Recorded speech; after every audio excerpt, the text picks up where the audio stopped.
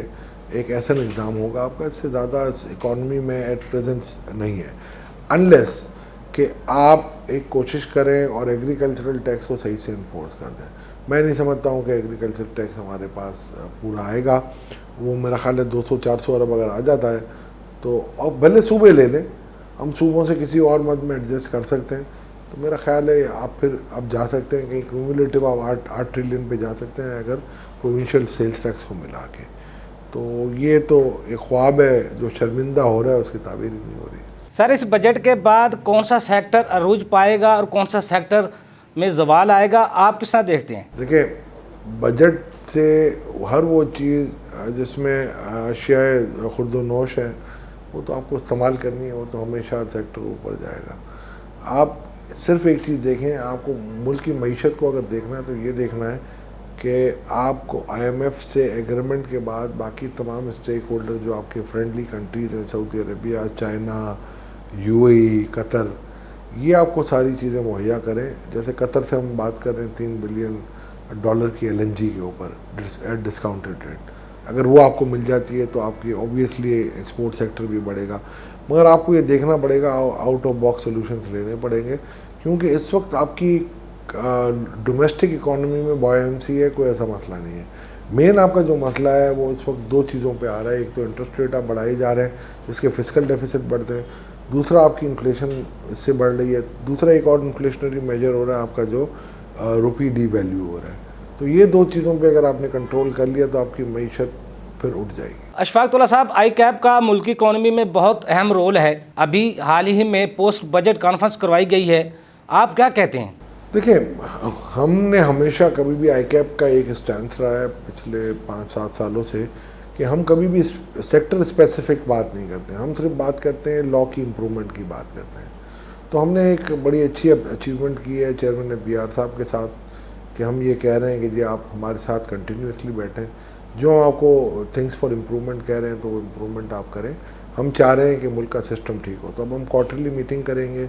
دوسرا، I keep ایک اور کام کر رہا ہے کہ سمپلیفیکیشن آف ٹیکس لاس پہ ہم کام کر رہے ہیں، جس کو آنریبل فائنانس منسٹر نے اپروو کیا، چیئرمین پی آر نے بڑا سراہا ہے۔ تو ہم کوشش کر رہے ہیں کہ ہماری ٹیمیں جو ایکسپرٹ بیٹھے ہوئے ہمارے پاس آئی کیپ میں، ان کے ساتھ مل کے میں پرسنلی اس کو ہیڈ کروں گا۔ اس کے علاوہ ہم ایک انڈاکومنٹڈ اکانومی پہ آئی بی اے کے ساتھ مل کے کر رہے ہیں، جس میں ہمیں چیئرمین صاحب نے یہ آفر کیا ہے کہ اگر آپ سمجھتے ہیں تو ایف پی آر بھی آپ کا ساتھ دے گی اور کوشش کریں گے آئی ایم ایف بھی ہمارے ساتھ آ جائے۔ تو یہ بڑی اچیومنٹ ہے۔ آئی کیپ کا جو رول ہے، آئی کیپ مدر انسٹیٹیوشن ہے، میرا خیال ہے آئی کیپ کے رول کے برابر باقی کافی انسٹیٹیوٹ نہیں ہوتے۔ آپ دیکھتے ہیں آئی کیپ واحد انسٹیٹیوٹ ہے جو کہ کئی بہت ساری تھنک ٹینکس ہیں، میں نے دیکھا ہے، کبھی آج تک انہوں نے ماڈل بجٹ نہیں بنایا، اور لاسٹ ایئر سے ہم نے ایک روایت ڈالی ہے ماڈل بجٹ کی، اس سال ہم نے اس کو پرسو کیا ہے اور ہوپ فلی آئندہ اور امپرومنٹ لائیں گے۔ تو آئی کیپ ماشاءاللہ بہت اچھے طریقے سے گورنمنٹ کو سپورٹ کر رہی ہے اور اس کو اکنالج بھی کیا جا رہا ہے۔ اشفاق تولا صاحب، جو حکومت بیانیہ لے کر آئی تھی وہ سب کچھ الٹ ہو گیا ہے، آپ کیا سمجھتے ہیں پاکستان کے مسائل کا حل آرٹیفیشل مینجمنٹ آف اکانومی ہے؟ میرا خیال ہے آرٹیفیشل اکانومی کبھی بھی نہیں ہوتی۔ آپ اس کو جب بھی کوئی جو الزامات لگتے ہیں، تو میں نے پہلے بھی ایک جواب دیا تھا کہ پہلے 3 سال پچھلی اس دور میں نہیں، اسے پچھلے دور میں 13 سے لے کے 18 والی بات کر رہا ہوں، ایک بھی سینٹ مارکیٹ میں پمپنگ گورنمنٹ ریزرو سے نہیں کیا گیا تھا۔ وہ ایک صرف جو دیو ملائی داستانیں ہوتی ہیں کہ جی یہ کر دیا وہ کر دیا، میرا خیال ہے یہ ان لوگوں کے لیے ہوتی ہیں جو صرف باتیں کرنے کے چیمپئن ہوتے ہیں، ان کو شاید اندازے نہیں ہوتے۔ اب میں نے 3.5 سال پچھلے بھی میں نے کہا تھا آنریبل فائنانس منسٹر کو، پھر شیخ صاحب کو بھی کہا تھا کہ آپ آڈٹ کروا لیں اور بتا دیں کتنے پیسے گئے تھے۔ ہاں 18 میں جب پولیٹیکل انسرٹنٹی پیک پہ تھی، الیکشن ایئر تھا اور سی پیک کی کافی امپورٹ تھی، اس وقت اسٹیبلٹی کے لیے آپ کو کرنی پڑی اور ڈی ویلیو بھی کرنا پڑا، مگر اس سے پہلے میرا خیال ہے کوئی پیسے پمپ نہیں کیے گئے تھے۔ اشفاق اللہ صاحب، پاکستان کو گرے لسٹ سے نکالنے کا ایک عندیہ مل گیا ہے، آپ کیا سمجھتے ہیں؟ یہ ایک بہت پازیٹیو ڈیولپمنٹ ہے، اور ماضی میں ہم بلیک لسٹ سے وائٹ لسٹ میں آئے تھے، بہت شارٹ پیریڈ میں آئے تھے۔ اس مرتبہ پالیٹکس کو زیادہ چل گئی تھی، تو بس وہ جادوگر کی جان طوطے میں تھی تو ہماری جان FATF میں تھی، تو میرا خیال ہے اب نکل گئے ہیں، اب ہمیں ریٹین کرنا پڑے گا۔ مگر اس میں مور آف پالیٹکس تھی کہ جی آپ فلانے لیڈر کے خلاف مقدمہ چلائیں، ان کو پکڑیں، یہ ٹیررزم۔ اب ٹیررزم دیکھیں، وہ پہلے جب ہم آزادی لیتے ہیں کسی چیز پہ تو ہم کہتے ہیں کہ جی ہیرو آف ون از فو آف ادر، تو اب یہ اپنے اپنے مائنڈ سیٹ ہے۔ میں نہیں سمجھتا کوئی ٹیررزم کر رہا تو اس کو پکڑنا بھی چاہیے اور اس کے خلاف مقدمے بھی چلانے چاہیے، مگر یہ ہر طرف پوری دنیا کے لیے اپلیکیبل ہونا چاہیے، صرف پاکستان جیسے کنٹری کے لیے نہیں ہونا چاہیے۔ ہم دیکھتے ہیں ہمارے اڑوس پڑوس میں کافی ٹیررزم کی ایکٹیویٹیز ہو رہی ہیں اور کھلے عام ہو رہی ہیں، ببانگ و دہل ہو رہی ہیں ادھر، تو میرا خیال ہے اگر یہ بینچ مارک ہو تو آپ مجھے بھیج دیں، میں سب کو بلیک لسٹ کروا دیتا ہوں۔ اشفاق اللہ صاحب، آخر میں یہ بتائیے گا، حکومت، عوام اور مسائل، حل کیا ہے؟ مستقبل کو کس طرح دیکھتے ہیں؟ دیکھیں، آپ مشکلات میں تو ہے پوری دنیا ہے۔ پچھلی حکومت اگر کیونکہ میں تو اتنا ان سے اتنا کوئی واقف نہیں تھا، میں سمجھتا ہوں کہ جو شوکت ترین صاحب نے کہا وہ بات میرا خیال ہے اس میں اب مجھے حقیقت نظر آ رہی ہے کہ اس حکومت کے پاس کوئی اکنامک پلان نہیں تھا۔ تو ظاہری بات ہے، اب اگر ایک فائنانس منسٹر ذمہ دار آدمی، اور شوکت صاحب میں جانتا ہوں کبھی ایسی باتیں نہیں کرتے، اور بالکل طریقے سے انہوں نے یہ جو بات کی ہے، میں سمجھتا ہوں واقعی پلان نہیں تھا، اور اس حکومت نے آ کے ڈیلے کر دیا۔ اگر یہ ٹائملی پلان کرتے، میں نے ایک انٹرویو میں پہلے بھی کہا ہوا ہے، میرا خیال ہے سب سے پہلے میں نے ہی کہا تھا کہ 140 ارب یہ بچا سکتے تھے اگر امیڈیٹلی یہ ڈیسیجن لیتے۔ ظاہری بات ہے اس وقت ان کے لیے بھی اتنا مشکل تھا کہ ڈیسیجن لینا، تو انہوں نے ڈیلے کیا، اب دیکھتے ہیں کہ کیا ہوتا ہے۔ جی بہت شکریہ اشفاق اللہ صاحب، آپ نے ہمیں ٹائم دیا۔